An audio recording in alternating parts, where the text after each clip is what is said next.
আপনাদের ভালোবাসা, সমর্থন এবং ভোটে যদি বাংলাদেশ জামাত ইসলামী এখানে বিজয় লাভ করে, আমরা কথা দিচ্ছি এই অভিযোগগুলো নিয়ে বাসায় গ্যাস সাপ্লাই নাই, সারাদিন মহিলারা তাকিয়ে থাকেন কখন গ্যাস আসবে আর হাড্ডি পাশন বসাবেন। আমরা আপনাদেরকে কথা দিচ্ছি, আপনাদেরকে সাথে নিয়ে আপনাদের পাশে দাঁড়িয়ে ইনশাল্লাহ এই সমস্ত সমস্যার সমাধান আমরা করব।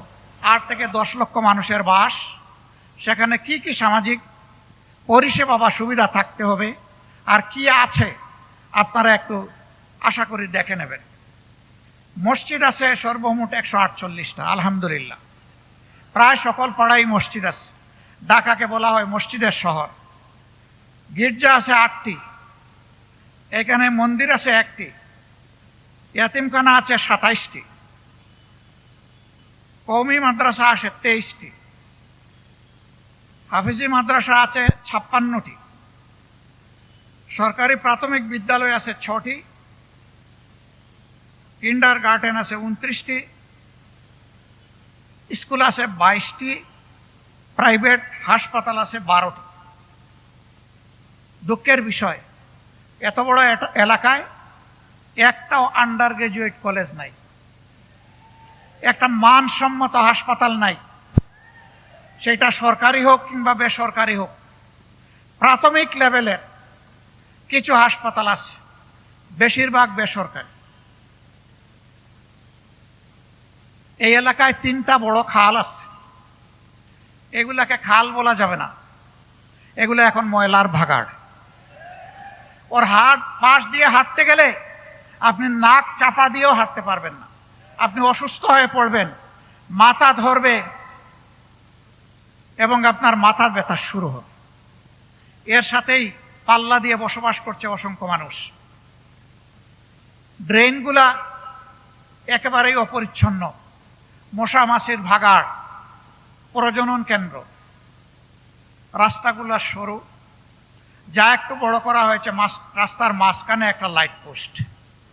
এটা দেখার কেউ নাই, সরানোর কোনো প্রয়োজন নাই।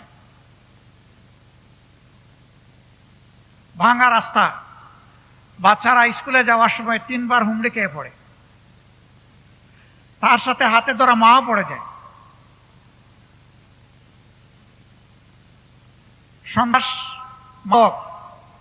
এই এলাকায় দীর্ঘদিন ক্ষতিগ্রস্ত করেছে। আমরা তার নিখুঁত চিত্র তুলে আনার চেষ্টা করছি। মহান রব্বুল ইজ্জতের ইচ্ছায় আপনাদের ভালোবাসা, সমর্থন এবং ভোটে যদি বাংলাদেশ জামাত ইসলামী এখানে বিজয় লাভ করে, আমরা কথা দিচ্ছি এই অভিযোগগুলো নিয়ে বাসায় গ্যাস সাপ্লাই নাই, সারাদিন মহিলারা তাকিয়ে থাকেন কখন গ্যাস আসবে আর হাড্ডি পাশন বসাবেন।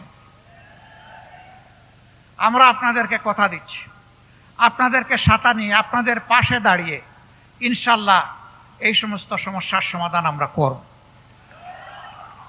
যেটা পারবো না, কেন পারছি না, যেটা দেরি হচ্ছে, কেন দেরি হচ্ছে, এটা জানানোর দায়িত্ব আমাদের, আর জানার অধিকার আপনাদের। আমরা তা আপনাদের সামনে স্পষ্ট করব। এই এলাকার জন্যে মানসম্মত হাসপাতাল এবং শিক্ষা প্রতিষ্ঠান ইনশাল্লাহ গড়ে তোলা হবে। মণিপুর হাই স্কুল সারা দেশের মধ্যে শ্রেষ্ঠ হাই স্কুলে পরিণত হয়েছিল। ফেসিবাদের কবলে পড়ে এই হাই স্কুলের কি হয়েছে আপনারা তার সাক্ষী। আমরা শুধু মণিপুর হাই স্কুল না, এরকম যতটা শিক্ষা প্রতিষ্ঠান আছে সবগুলাকে আমরা দেশের শ্রেষ্ঠ মানে আনার চেষ্টা করব। শুধু দেশ নয়, এই শিক্ষা প্রতিষ্ঠানগুলোতে কিভাবে বিশ্বমানের শিক্ষাদান নিশ্চিত করা যায় তার জন্য আমরা সর্বাত্মক চেষ্টা চালাবো ইনশাআল্লাহ। বাকি সমস্যাগুলো আপনাদেরকে সাথে নিয়ে আমরা সমাধান করব। প্রিয় দেশবাসী,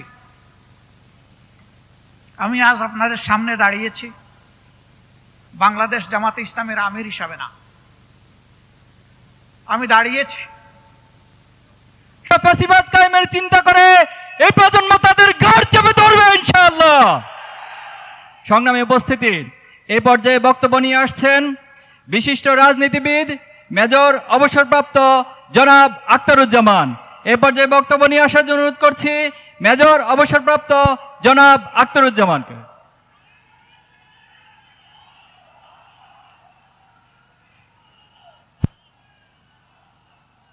বিসমিল্লাহির রহমানির রহিম।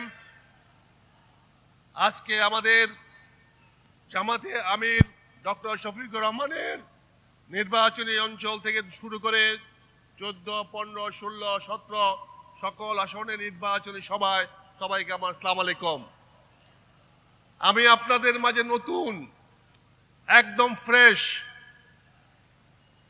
আমি আপনাদের কাছে আশ্রয় নিয়েছি, আপনাদের কাছে আসছি একটি প্রত্যাশা নিয়ে, একটি আশা নিয়ে। আমরা বাংলাদেশটাকে দুর্নীতিমুক্ত বাংলাদেশ গড়তে চাই। আমরা বাংলাদেশ থেকে চাঁদা মুক্ত বাংলাদেশ গড়তে চাই। আমরা বাংলাদেশের মানুষের বেকারত্ব দূর করতে চাই।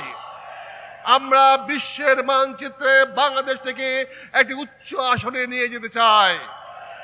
এ পর্যায়ে সংক্ষিপ্ত বক্তব্য রাখার জন্য অনুরোধ করছি বাংলাদেশ খেলাফত আন্দোলনের মজলিসে শুরার অন্যতম সদস্য, শিল্প বাণিজ্য নাজেম মাওলানা তাওহিদুজ্জামান। জনাব মাওলানা তাওহিদুজ্জামানকে বক্তব্য রাখার জন্য অনুরোধ করছি। আসসালামু আলাইকুম ওয়া রাহমাতুল্লাহ।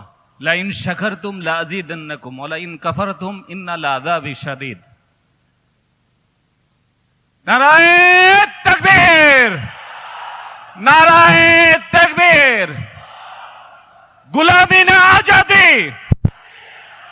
আমরা এই দেশকে নতুন করে গড়তে চাই। আমি যে আয়াতটা পড়েছি সেটা হলো যে শুকরিয়ার কথা। জনগণ যদি সে ভুলে যায়, শুকর না করে, তাহলে আল্লাহ রব্বুল আলামিনের পক্ষ থেকে সেই শুকরিয়া আদায় না করার কারণে কঠিন শাস্তির কথা বলা হয়েছে। অতএব কারণে আমরা যদি এই ফ্যাসিস্টে বিদায় করেছি, নতুন ফ্যাসিস্টের তৈরির রাস্তাগুলো বন্ধ না করি, চাঁদাবাজ, ধান্দাবাজ এবং এই দেশকে যারা গোলামিতে পরিণত করতে চায় তাদেরকে যদি বর্জন না করি, নতুন বাংলাদেশ গড়ার কোনো স্বপ্ন যদি না দেখি, তাহলে আমাদের উপরে কঠিন শাস্তির ব্যবস্থা আল্লাহ পাকের পক্ষ থেকে হবে, মনে রাখেন। অতএব কারণে এখন থেকে, আজকে থেকে আমাদের প্রত্যেককে শপথ দিতে হবে, গণভোটে আমরা সবাই হাকে জয়যুক্ত করব ইনশাআল্লাহ। নারায়ে তাকবীর। গোলামি না আজাদি। ইনকিলাব, ইনকিলাব। দিল্লি না ঢাকা। ওয়া মা আলাইনা ইল্লাল বালাগ।